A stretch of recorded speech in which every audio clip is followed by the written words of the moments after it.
Olá, meus irmãos, eu sou o Lucas, obreiro dos adolescentes da IPV. Olá, pessoal. Meu nome é Caleb Garcia, eu sou o segundo secretário da diretoria da UPA. E eu sou Letícia, vice-presidente da UPA. Para não correr o risco da nossa conversa e reflexão ficarem monótonas, eu pedi a ajuda do Caleb e da Letícia para a gente fazer essa reflexão juntos. Eu acho que vai ficar mais legal. Pois é, gente, o Luquinha chamou a gente aqui hoje para falar da presença do Espírito Santo em nós.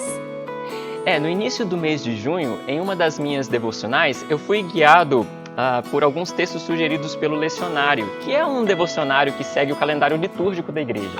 E por causa do domingo de Pentecostes, que neste ano foi no dia 31 de maio, os textos falavam sobre o Espírito Santo e eu fiquei bem impactado com essa reflexão.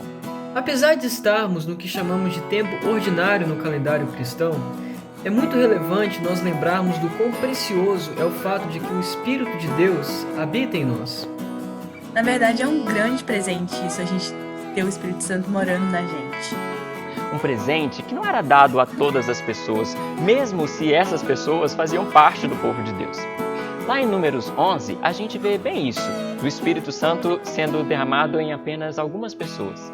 Apesar disso, é possível perceber nesse mesmo texto um desejo de ver esse mesmo Espírito sendo derramado sobre todo o povo. Só para dar um contexto, o povo de Israel estava reclamando bastante com Moisés sobre o fato deles não terem carne para comer, como assim era na época do Egito, e de que estavam cansados do maná que recebiam. Daí, claro que Deus fica muito irado e diante daquela confusão toda, Moisés diz para ele que ele não aguenta mais aquele povo reclamando o tempo todo e que ele está tendo dificuldades em conduzir todo mundo sozinho.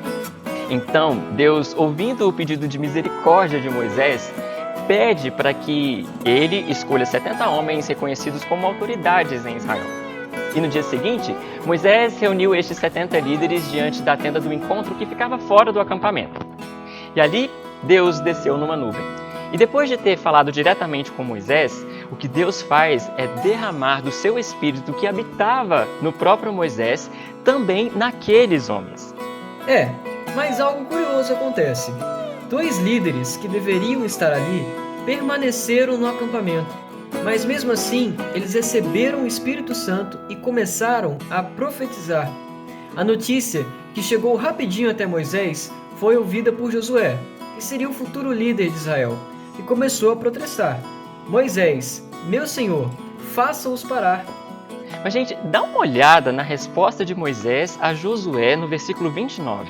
Diz o seguinte, Você está com ciúmes por mim? Que bom seria se todos do povo do Senhor fossem profetas e se o Senhor colocasse seu espírito sobre todos eles. Moisés, porque ele sabia o quão precioso era o próprio Deus habitando nele e o conduzindo em sua liderança, ele desejava ver este mesmo Espírito fazendo a mesma coisa com todo o povo, habitando e conduzindo o povo. E o mais legal é que isso não era só mais um desejo humano, era o que Deus queria para o seu povo. E em Joel 2, 28, a gente lê o seguinte: Então, depois que eu tiver feito essas coisas, derramarei meu Espírito sobre todo tipo de pessoa. Seus filhos e filhas profetizarão, os velhos terão sonhos e os jovens terão visões. Naqueles dias derramarei meu espírito até mesmo sobre servos e servas. E em Atos, capítulo 2, versículo de 1 ao 12, a gente vê o cumprimento dessa profecia. Era necessário que Jesus subisse aos céus primeiro, para que em seguida ele enviasse o Espírito Santo. E naquele dia de Pentecostes, vemos a igreja desfrutando do cumprimento dessa promessa. E a partir de então, todos aqueles que confessam Jesus como Senhor e Salvador recebem o Espírito de Deus como selo de que pertencem a Deus como filhos, como povo e como propriedade exclusiva. E olha, é exatamente por causa da presença do Espírito que nós temos a chance de sermos transformados à imagem de Jesus, dizendo não para os nossos desejos carnais e sim para as obras do Espírito. Nós somos convencidos do pecado, da justiça e do juízo. Nós somos consolados, nós somos encorajados, nós somos lembrados da verdade que nos liberta.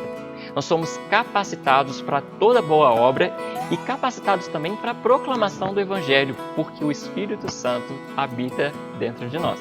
O Espírito Santo em nós significa o poder de Deus em nós.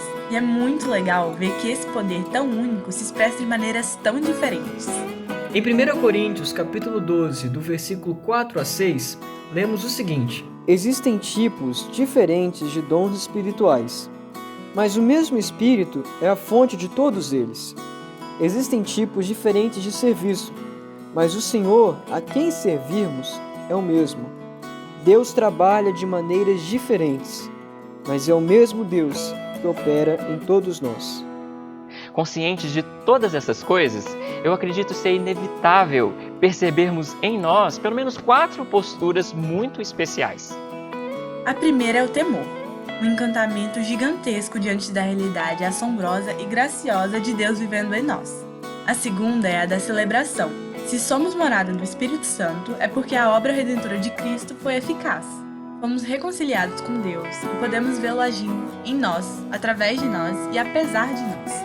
A terceira postura é a de buscar viver pelo Espírito.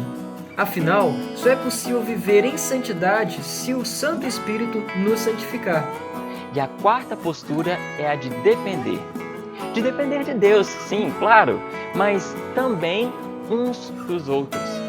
Se Deus, o único Deus, espalha seus diversos dons entre os membros do corpo de Cristo, e porque eu, como um dos membros, não tenho todos esses dons, isso deve me levar a contar com alegria e humildade com a ajuda de todos os meus irmãos. E me desafia a servi-los com meus dons dados por Deus. Então, que possamos temer a Deus. Que possamos adorá-lo com gratidão. Que possamos viver apenas pelo Espírito. E que andemos na dependência dele e uns dos outros. Pois o Espírito habita em nós. Que Deus nos ajude.